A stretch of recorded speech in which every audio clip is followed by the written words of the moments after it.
It's 2022 and smartphones have gotten to a point where they can produce seriously amazing content. Content that can honestly rival the look and quality of that from high-end expensive camera gear. So if you've got a phone, there's really no excuse to delay your content creation journey. And in today's video, I want to arm you with the skills and knowledge to take things to the next level.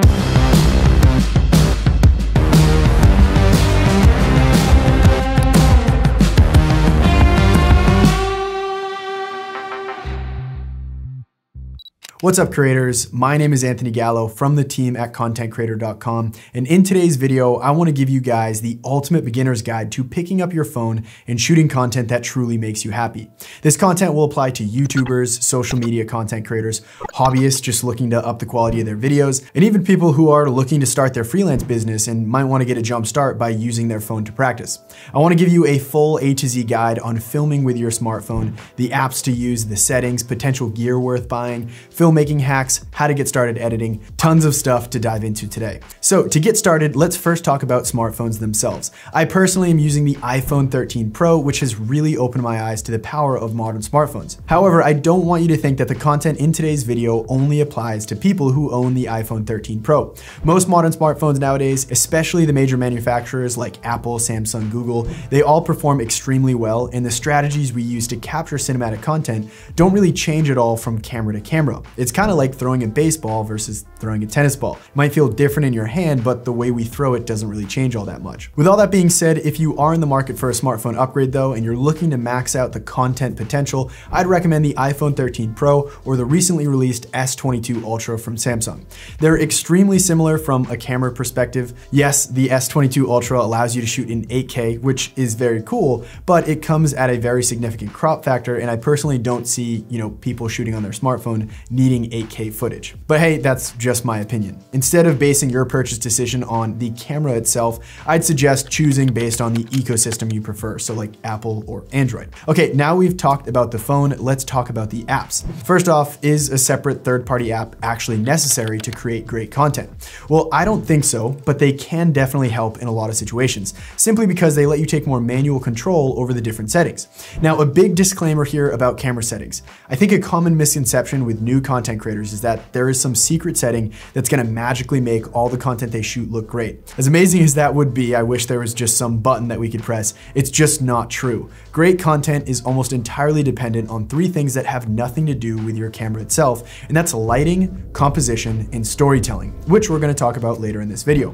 The real benefit of controlling settings using a pro app is to help you avoid the dreaded exposure shift that comes with auto modes. So without harping too long on this, most native camera apps are by default all auto, meaning they will change all of your settings like your shutter speed, your ISO, your white balance on your behalf, which in some cases is nice. It's one less thing that you need to worry about. But this means your settings change while you're actually recording, which causes a shift like this in the exposure of your videos. Again, you might think this is great because your camera is doing everything for you, but think about any professional commercial, Hollywood movie, or documentary. You never see something like this because it's just unnatural. It's not something that our eyeballs regularly do, at least something that we can notice. And at the end of the day, it just takes the viewer out of the viewing experience and distracts them from the important story that the content creator is trying to tell. So if your goal is to capture the best looking content possible, it's best to take manual control, and that's when the pro apps really come into play. Now, certain smartphones have these pro features built into their native camera app. And if that's your phone, then great, no need to get one of these third-party apps. But if you have an iPhone like I do that doesn't allow you to control these settings, I'd recommend downloading one of these pro apps.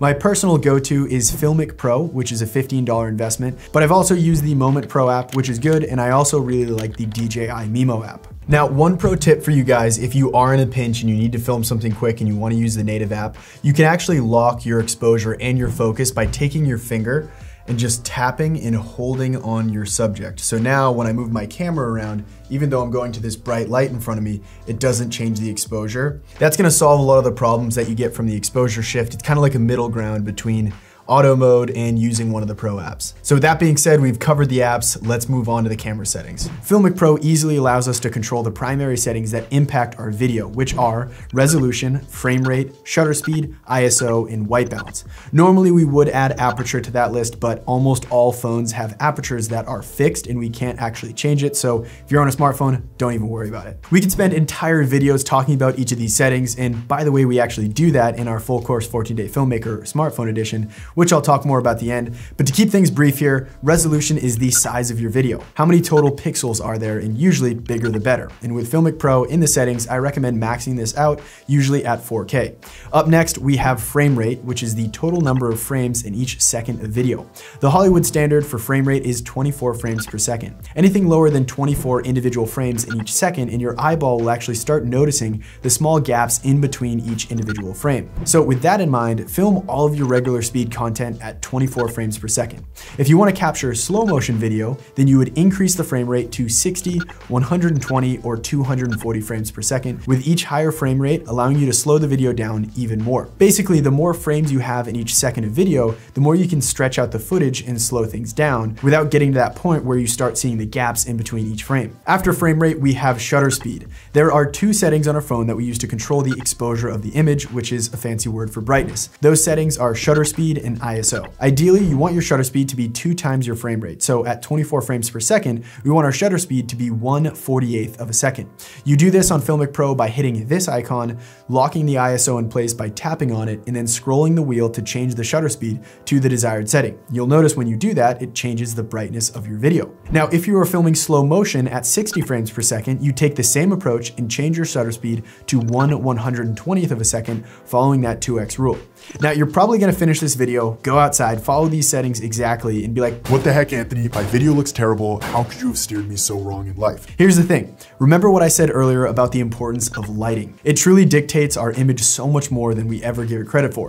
What you have to do in a situation like this is increase your shutter speed, which cuts down on the amount of light getting into your camera.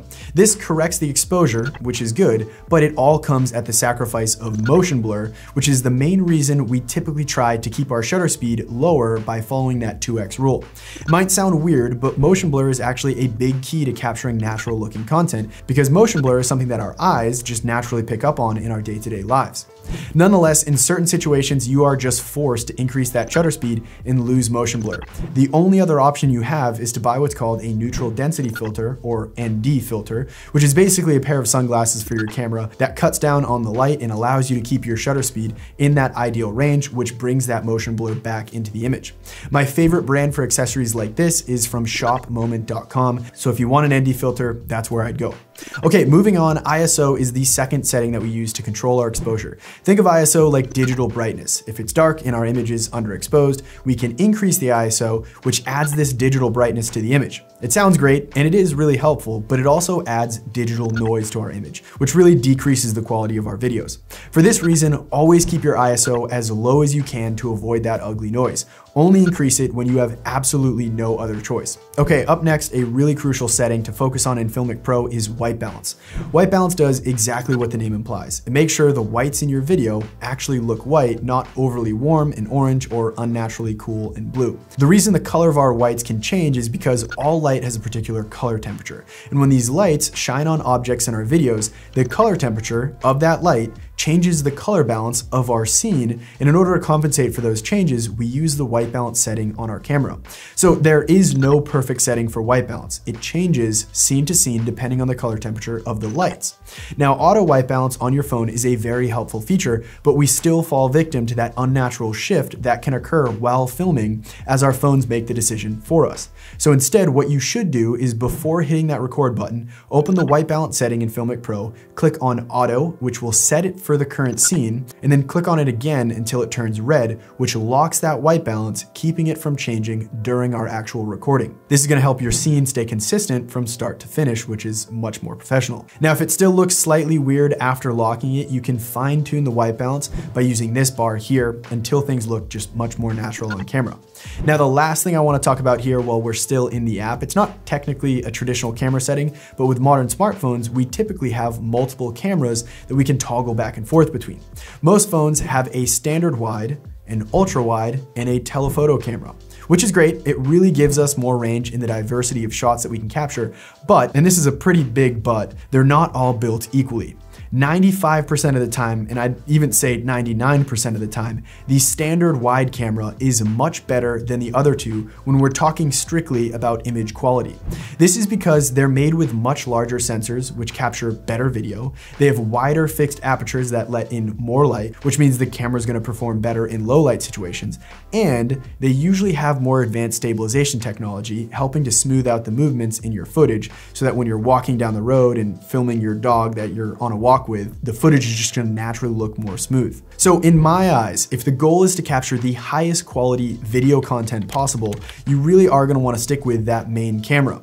Now, with that being said, sometimes you need to make quality sacrifices in order to help better tell your story, and I do this all the time. For example, I invest in real estate on the side, and recently I purchased 2 Airbnb properties. I wanted to make some content for them quickly on my phone when I did my initial walkthrough, and although the standard camera is much higher quality, the wide angle camera showcases 10 times more of the scene and makes the cabins look much bigger, so I practically always use the ultra wide camera because it just told a better story when it came to that particular subject. And that's a really key point there. You have to make a balanced decision between creative storytelling and focusing purely on the camera specs. For me, my usual process is to start with the main lens and see if I can either step back to reveal more of my scene or step closer to see if I can make my subject more prominent without having to switch to that telephoto camera. If I really can't get that to work, then I'll switch cameras for the sake of the story and just suck up the fact that the image quality might suffer slightly. There are third-party lenses you can buy to put on the main camera to modify that focal length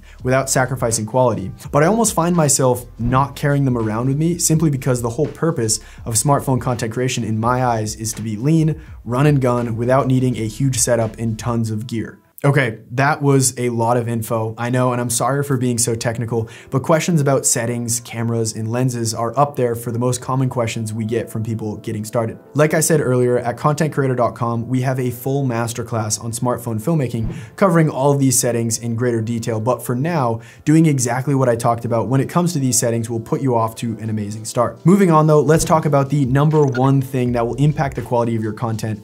Strange, right? It's not the phone, it's not the app or a particular setting, it's the lighting. Lighting is exactly how someone who has a lot of skill can get their smartphone footage to look 10 times better than someone who's inexperienced using gear that's super expensive. And it's usually the #1 thing that keeps people from shooting content that they're really proud of. So step 1 with improving your lighting is just to consider it all together. Do not start aimlessly shooting content without factoring light into your equation. Now, you can go crazy looking at lighting gear online. As expensive as a lot of the gear is, there are also plenty of lights that really provide a ton of bang for your buck. I'm talking less than $100 for lights that can 10x the quality of your work. Now, my 2 favorite budget-friendly lights are the Yongnuo YN300, which is nice and bright, and then if you can swing your budget a little bit more, behind me is the Godox SL60, which I think for the price is the best light you can buy.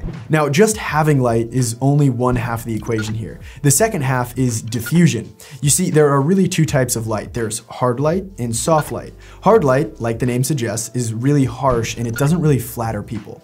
While soft light, on the other hand, is amazing and really looks great when you shine it on your subject. We create soft light by adding diffusion to our light source, which you can do in a variety of ways. I love using this super affordable diffusion panel, which you can get from Amazon for like 15 bucks. Placing it in between myself and the light source softens that light and really improves the look of the content. Now, especially with smartphone content, we aren't always in a situation where we can carry lights around with us. And even if that's the case and we don't have our lights, we still want to apply the same concepts to the light already existing in the scene. So rather than place your subject in the middle of a room where the only light source is the orange overhead ones, shift your scene around and place your subject next to a window, which is naturally going to add a lot of soft, diffused light to that scene. If you're filming content outdoors, try to avoid filming during the middle of the day when the sun is highest in the sky. That angle of light isn't really flattering, and it's also when sunlight is as harsh as possible. Rescheduling your day so you film during golden hours at sunrise and sunset will drastically increase the quality of your content. A, because the light is much softer at that time of day, and B, the angle at which the light actually hits our subject is much more flattering. Long story short here, if you're ever filming and your content doesn't look great, the first thing you should do do, rather than blame your camera, which is what most people do, myself included, try to remind yourself that even the best, most expensive cameras in the world shoot crappy looking videos when the lighting is bad, and challenge yourself to modify the light to your advantage. All right, up after lighting, we have composition and shot selection. Now, this is another section that we could just talk for hours about, but let's cover some of the basics that will massively level up your content. Up first, and this is a big one, do not hit that record button if you don't know what you're filming. It's very natural to just pull out your phone and just start recording for the sake of recording. If you're just documenting a quick Snapchat memory, that's okay, you're not breaking any rules here. But if you're trying to capture cinematic footage that you plan on editing together, this is bad and it will result in you filling your phone up with content that you're just never gonna edit. The reason behind this is because filming randomly means you don't have a clearly defined subject in your videos, and all content needs a defined subject or else it will just look amateur. So for a really basic example here, let's imagine that you're filming your significant other cook dinner. What most people do is pick up their phone and they just start kind of filming randomly, piecing together shots with unprofessional movement. So they'll start just kind of with a wide shot, and then maybe they'll move and showcase the pasta, and then they'll show the stove, and they'll just keep kind of going back and forth. And what they're doing is essentially trying to squeeze an entire video into just one clip. But if you think about Hollywood movies and professional commercials, it's not just one long clip that moves around a ton. It's a lot of short clips that are edited together, and each short clip is very specific. So if we flip that earlier situation, what the professional content creator does is pick one specific subject and then come up with a movement to highlight that subject. And that's really it. They're gonna repeat this process over and over again, choosing one specific subject and having a very planned clip to highlight that subject. It's funny, if you really think about the biggest difference between Hollywood movies and the stuff that we're shooting with our smaller cameras, the biggest difference isn't the gear we use, it's the level of planning that goes into the final product. So if you wanna elevate your content, the number one hack that's gonna allow you to do that without spending money is to plan more. If you think about it, TV shows literally have years, months dedicated to just planning out the specific shots. So if we just add a little bit of that same essence to our videos, it's gonna just make our content look so much better. Now that's a really high level perspective on how composition and being deliberate can improve our content. To get more specific here, let's rattle off some quick composition tips. Make sure the lines in your scene are straight up and down or straight left to right while you're filming. Nothing is more offsetting than watching a shot where the horizon is just off the entire time. Study the rule of thirds and try to align the subjects of your shot along the vertical and horizontal lines. Or even better, align them with the intersection of these lines. Look for patterns, symmetry in your shots, leading lines, and most important of all, create depth with your composition. Depth is essentially the art of making your content feel immersive, three-dimensional, and lifelike, as opposed to flat, two-dimensional, and boring. There are 1.5 million ways to create depth in an image, but my favorite strategy is to create more layers to your video. We're all familiar with the terms foreground, middle ground, and background. When I say create more layers, I mean try to add foregrounds and backgrounds to your shot. An easy hack to accomplish this is to film up against things, essentially creating a foreground which adds a new layer to your image, increasing the perceived depth in your content. Take a look at these two shots here. We have a very small movement, and in the first shot we have no foreground whatsoever, just our subject. But in the second shot, we do the same very small movement, but now we have that new layer, the foreground, and not only does it enhance that movement, it also just improves the overall depth of the shot. So in my eyes, the best shots are the ones that have a foreground, a middle ground, which is usually the subject, and then a background on top of that. This is why in the setup you're seeing right now, I'm as far away from my computer in the back as possible. By increasing that distance between me and my computer, I increase the depth by creating a more distinct background in my scene. All right, up next in this video, I wanna talk about movement. This is another crucial aspect of content creation that separates the amateurs from the pros. Like composition earlier, the best thing you can do is be deliberate in the way you use movement. Rather than just randomly pan and tilt to showcase your subject, which by the way are my least favorite movements, plan out a specific scene and then use movement to highlight that scene. In doing so, your movements will be more controlled because you've put more thought into them, and they'll help reinforce everything we talked about earlier in the section on composition, because the movement exists to highlight the subject of the scene rather than just exist randomly for no clear reason. To give you some specific movements here that you can easily adapt into basically all the content you shoot, whenever I find myself anywhere and I don't know exactly what I want to do, I always make sure I do a push in movement. I usually do a pull out movement. I do a truck, which is when you move your camera from right to left. And I also do a jib movement, which is when you move your camera straight up and down. Doing those very simple movements, and I know how simple those probably sound, but with a clearly defined subject is just gonna upgrade your content like crazy. It's so much better than just planting yourself in a specific spot and then just moving your body to keep your subject in frame.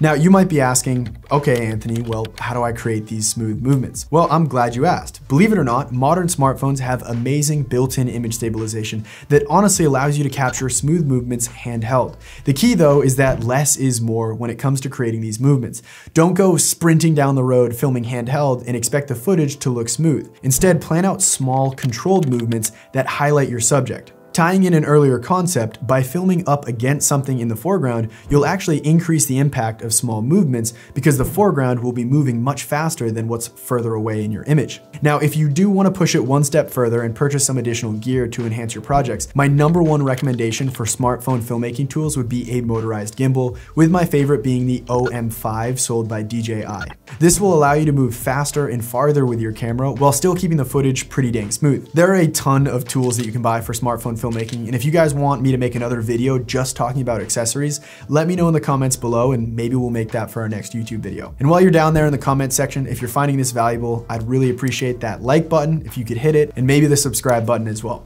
All right, now last but certainly not least, we need to talk about capturing clean audio. Now, I realize not everybody's shooting the same style of content, right? And audio changes depending on what type of content you're shooting. So I'm gonna break this section down into 2 different categories of content creators. Those who capture content with people talking and those who don't. It's pretty straightforward. If you're filming YouTube videos with your smartphone, audio should be at the absolute top of your list because nothing is more frustrating than watching a video where the audio just sounds terrible. It's just very distracting and can really frustrate your viewers. The good news is the solution is easy and usually very affordable. My recommendation would be to buy the Pop Voice Pro lav mic from Amazon for $14 or so. You can plug this directly into your phone with the correct adapter, clip it onto your shirt, and even if you're an arm length or so away from the camera, your audio will sound crisp and clear like this compared to the onboard camera mic, which just sounds terrible. Now, if the cord won't reach to the phone that you're filming on, let's say you're filming someone else who's walking around the room and can't actually be attached to the camera, you can simply plug that mic into their phone in their pocket and open the voice record app, which will capture their audio, and then you can bring that audio into the editing room and synchronize that with the footage you shot, and everything's gonna be perfect. Now, if you fall in that other category and you're not recording content with dialogue, let's say you're recording a travel video on vacation, you still need to consider audio. It's just in a kind of different way. You might not have voices that you need to record, but you still want the sound of the waterfall, the ocean birds chirping or singing or cawing. What noise do ocean birds make? There's still audio that you absolutely want to capture in your final edit, but you're probably not going to be able to clip your lav mic on the ocean birds and get them as they're making those noises. So here, in this situation, we have 2 options. Option A is just capture what you can using the on-camera microphone and make sure you include those sounds and noises in your final edit, or download sound effects from the internet that represent the things that you're showcasing on screen. You can download tons of sound effects for free from YouTube, but if you are looking for a site, my favorite is epidemicsound.com. They have a ton of great sound effects, huge library that you can get unlimited access to for just 1 monthly fee. Now, you'll likely see people using shotgun microphones on their smartphone like this, but in all honesty, I've tested these and they don't do that much better than the onboard camera mic does for recording sound effects. Sure, they're decent for talking audio, but the second you move farther away from the camera, the audio is just gonna start to suck, and that's why I always recommend lav mics instead of on-camera shotgun mics. Okay, so you've shot all your content now, you've got the right app, you know the settings, you understand how to light and compose your scenes, highlight your subject with smooth movements, and record high-quality audio. Now it's time to edit your amazing footage together. The great thing here is that if you've done a good job focusing on everything we've talked about today, editing will be much easier because it's always much more fun and simple to edit footage that was shot well with a plan and no major mistakes headaches that you need to just creatively solve with a lot of advanced editing. I'm not gonna dive too much into editing here because the focus of this video is really capturing great content, and I know it's already gotten pretty long, but I will say my two favorite smartphone editing apps are VN Video Editor for short and simple content, and LumaFusion for longer pieces like YouTube videos or short films. VN Video Editor is free and you can get it on both Apple and Android devices, whereas LumaFusion is a small fee and only works for Apple devices. Although I will say it was just announced that they are releasing a new version for Android users, which is great. But that does it for this video. I truly feel that if you focus on everything we covered today, you can easily 10x the quality of the content you shoot with your smartphones. Now, like I hinted at earlier in this video, at contentcreator.com, we've had over 45,000 people enroll in our filmmaking masterclass, 14-Day Filmmaker, which gives people a step-by-step process to familiarize themselves with their gear and master the fundamentals of content creation without wasting any time or money. We just recently added 2 more courses to the curriculum of 14-Day Filmmaker that we are stoked to announce. The first is 14-Day Filmmaker Smartphone Edition, which is a huge expansion upon everything we talked about in this video. We deep dive into absolutely everything you need to know to master content creation using your smartphone. We cover all of the settings, the gear to buy, all of the intricacies of the editing process, behind the scenes breakdowns on how we actually film and edit particular scenes, and we do all of this for each major category of smartphone content creation. We have a specific section focusing on just YouTubers, we have another section for social media content creators, and we even have a commercial section teaching you how to make money with your camera, shooting for other brands and companies. The second program we added is called 1 Week Director, which teaches you how to craft compelling stories and turn your vision for a short film or documentary into a reality, even if you have limited experience, budget, and very little camera gear. Not to mention, you also get access to the traditional 14-Day Filmmaker, which covers pro cameras, DSLRs, and advanced editing programs. We believe in affordable education, so lifetime access to all of that is just $48. If you're looking to speed up your learning, I think this is a perfect place for you, and the link to learn more about that program is in the description beneath this video. Other than that, thank you so much for watching this video, and I'll see you in the next one.